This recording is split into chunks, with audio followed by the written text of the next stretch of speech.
Hey there, welcome back to another YouTube video. You know what I'm thinking about? You love what you hate most. It's quite a contradictory statement, but it's the truth. I've always thought about how love is a cultivation of many emotions, of all emotions to be honest with you. Because you love the things that you love, and then you love the things that you hate because you love them deeply.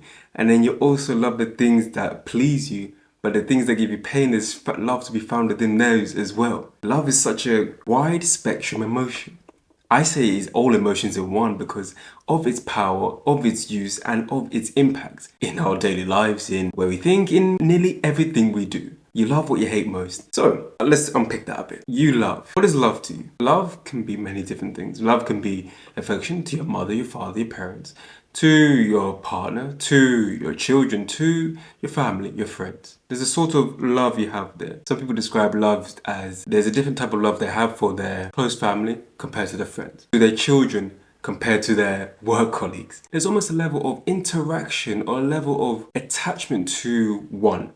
So let me talk about that a bit more. Let's say people are really close to you, people you trust and you tell your utmost secrets and deep feelings to. You trust them, you respect them, you honor them, and you're honest to them. There could be a sense of love that they're there for you, you're there for them. Let's take that to a work environment. It's a completely different context. You're in there to do a task, and in that task, you trust one another, you wouldn't say you love one another, but you're there to support and guide one another to complete this task. Looking out for each other, helping each other, or just you know each other in that because of that environment. Different levels of love, but I'm not too sure you to say you love your colleagues. However, you love what you hate most. With the idea that love is a combination of all emotions, if you love what you hate most, that means they go hand in hand. That means there's a yin and a yang. That means there's an in and an out. That means there's an up and a down.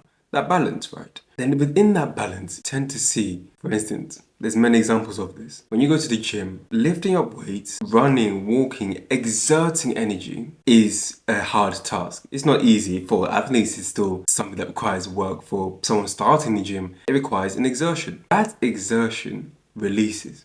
Now, in return, something else has to happen. You can't give and not receive. It just doesn't work like that. You can't breathe in, hold your breath, whatever, and never breathe out. It doesn't work like that. So you need something in return. That something in return is endorphins, happy hormones. You feel good, you feel great, you feel exhausted. Those different emotions play into the balance of giving out and receiving. That's why the gym is a powerful thing. Pumping your muscles, you're working your heart, putting out all this energy. After when it's all complete, you feel good, you feel relaxed, you've done it. You love what you hate most. When you complete a task that you've been ruminating upon, that you've been procrastinating upon, something that you just don't want to do, but you have to do it. Once it's done, it feels great. Once it's done, it's a sigh of relief. Once it's done, it's the best, maybe one of the best feelings in the world. That, oh, my days at last, it's gone, it's out of the way. Because you love what you hate most. It's such a powerful thing and it's something you can work with, right? So instead of the issue being the power point, being the plug. Just using an analogy of a plug and an adapter. So you got the plug and then you got the wire and the adapter with the extra plugs. The adapter can't work unless the main plug is plugged into the wall and switched on. So let's say the issue is no longer the plug. It's no longer the source of how everything can start, but you actually putting the plug into the socket, taking that action. That, if you do that task, what will happen? The rest of the adapter will work.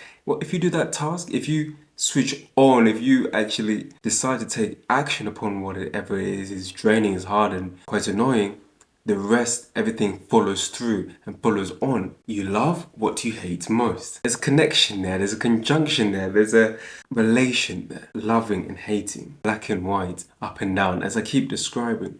This balance, this back and forth motion. Do you notice that? Do you see it? Do you understand what I'm trying to say? Two sides of a coin play off each other. They're in balance with one another, quite literally and in a metaphorical sense. You love what you hate most. So what do you hate?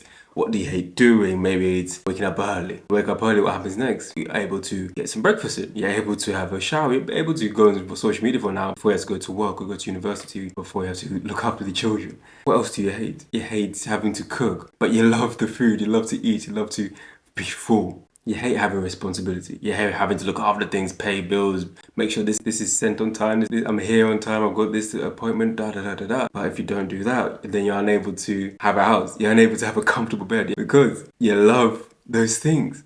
They go hand in hand. They are one, essentially. So work with it, not against it. Use it to your advantage. The things you hate are the things you love. Take it from that perspective and see where it takes you. If you use this next week with that approach of, I hate this, but I love it, and I'm going to do it regardless. If you came with that approach, what would happen? What would change? I'm curious to know, and let me know. Next week's video, comment what happened last week, if you learned anything from your coaching session today, finding out and discussing you love what you hate most. My name is Kanchefu. If you enjoyed today's video and you enjoyed your coaching session today, be sure to like it, be sure to subscribe and share it with a friend. I'm sure they'll like to be a participant in this as well. Have a great day, morning, night or evening for whatever you are in the world watching this currently. And I'll see you next week for your next coaching session.